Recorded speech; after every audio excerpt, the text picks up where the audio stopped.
Assalamualaikum warahmatullahi wabarakatuh.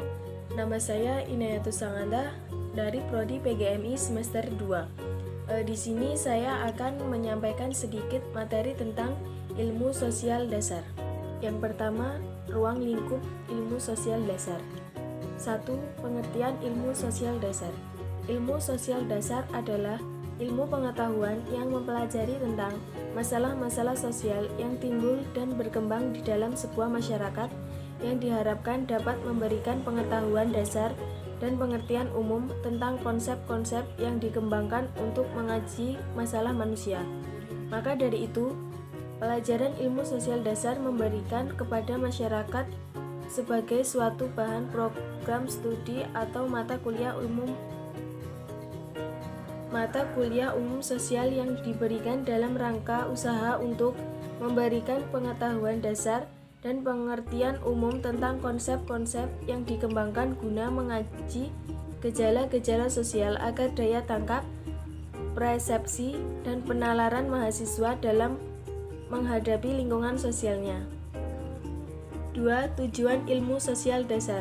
Sebagai salah satu dari mata kuliah dasar umum, ilmu sosial dasar mempunyai tujuan pembinaan belajar agar a. memahami dan masalah apa-apa soal-soal sosial dan ada di dalamnya masyarakat. b. Peka terhadap masalah-masalah sosial dan tanggap untuk ikut serta dalam usaha menanggulanginya. c. Menyadari bahwa setiap masalah sosial yang timbul dalam masyarakat bersifat kompleks dan hanya mendekatinya dan mempelajarinya secara kritis. 3. Ruang lingkup ilmu sosial dasar. Ilmu sosial dasar, masalah-masalah sosial yang timbul di dalam sebuah masyarakat. Untuk masalah-masalah sosial tersebut terlebih dahulu dapat diketahui, mengerti, dan memahami sejumlah konsep sosial tersebut, sehingga ilmu sosial dasar dapat dibedakan atas 3 golongan besar, yaitu 1. Kenyataan nyata sosial yang ada di dalam masyarakat yang secara bersama-sama merupakan masalah sosial tertentu. 2. Konsep-konsep sosial atau pengertian tentang dasar konsep atau elementer saja yang sangat diperlukan untuk mempelajari masalah-masalah sosial yang dibahas pada ilmu sosial. 3. Masalah-masalah sosial yang timbul dari masyarakat biasanya terlibat dalam berbagai masalah yang timbul dalam sosial yang satu dengan yang lainnya saling terkait satu sama lain. Ilmu sosial terdiri dari 8 pokok pembahasan. Dari ke-8 pokok pembahasan tersebut, maka ruang lingkup perkuliahan ilmu sosial dasar diharapkan dapat memahami adanya 1. Berbagai masalah kependudukan dalam pengembangan masyarakat dan kebudayaan. 2. Masalah individu, keluarga, dan masyarakat. 3. Masalah pemuda dan sosialisasi. 4. Masalah hubungan antara warga negara dan negara. 5. Masalah pelapisan sosial dan topik derajat. 6. Masalah masyarakat perkotaan dan masalah pedesaan. 7. Masalah pertentangan sosial dan integrasi. 8. Pemanfaatan ilmu pengetahuan dan teknologi bagi kemakmuran dan kesejahteraan masyarakat.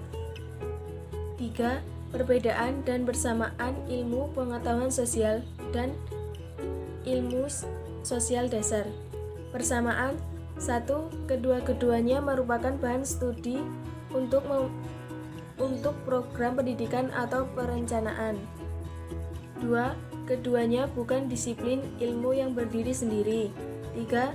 Keduanya mempunyai materi yang terdiri dari soal sosial dan masalah sosial. Perbedaannya yaitu 1. Ilmu sosial dasar yang diberikan di perguruan tinggi, sedangkan ilmu pengetahuan sosial yang diberikan di sekolah dasar dan sekolah lanjutan. 2. Ilmu sosial dasar merupakan salah satu mata kuliah tunggal, sedangkan ilmu pengetahuan sosial merupakan kelompok dari mata pelajaran untuk sekolah lanjutan. Yang ketiga, ilmu sosial dasar diarahkan kepada meja kepribadian, sedangkan ilmu pengetahuan sosial pesanan, dan keterampilan intelektual. Materi yang kedua yaitu pengaruh lingkungan terhadap individu. Lingkungan merupakan salah satu faktor pembentuk kepribadian baik fisik maupun perilaku. Bagaimana tidak? Jika lingkungannya baik, maka individu itu akan memiliki pribadi yang baik pula. Begitu juga sebaliknya. Contoh saja di lingkungan masyarakat atau lingkungan tempat tinggalnya. Keramah tamahan teman-teman suka bermabuk-mabukan, berjudi, atau bahkan sampai melakukan hubungan bebas, maka ia akan seperti itu pula. Berbeda dengan lingkungan pesantren yang dimana individu-individunya lebih memiliki pergaulan yang telah terdidik akhlaknya maupun sopan santunnya di dalam masyarakat. Meskipun begitu, lingkungan tidak pula menjadi tolak ukur pembentuk kepribadian individu. Banyak di antara orang yang menganggap yang mempunyai sifat baik atau buruk dapat mengubah fisik atau perilaku seseorang. Namun, semua itu tergantung pada setiap individu masing-masing dapat memahami situasi yang ada di lingkungannya atau tidak.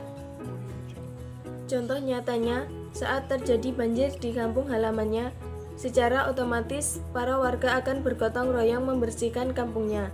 Jika seorang individu memiliki kecintaan terhadap kampungnya atau pagar tidak dengan rumah yang kebanjiran dan memiliki kesadaran, maka ia akan ikut serta dalam tugas kampung akibat banjir tersebut. Berbeda dengan individu yang pemalas dan tidak memiliki kesadaran, ia tidak akan membantu atau ikut berpartisipasi dalam wilayah kampungnya tersebut, atau bahkan sangat tidak memperdulikan hal itu meskipun tinggal kebanjiran. Mungkin dia hanya akan melihat orang tua atau saudaranya membersihkan rumah, sedangkan dia hanya duduk-duduk atau bahkan tidur. Ia acuh tak acuh meskipun itu juga merugikan dirinya. Maka hal itu seharusnya dapat disadari oleh setiap individu agar dapat berperan di dalam lingkungan masyarakatnya. Meskipun berperan sedikit ataupun besar, namun semua itu akan memberi nilai diri terhadap masyarakat. Baik, itulah tadi sedikit materi dari saya. Saya akhiri. Wallahul muwaffiq ila aqwamit thoriq.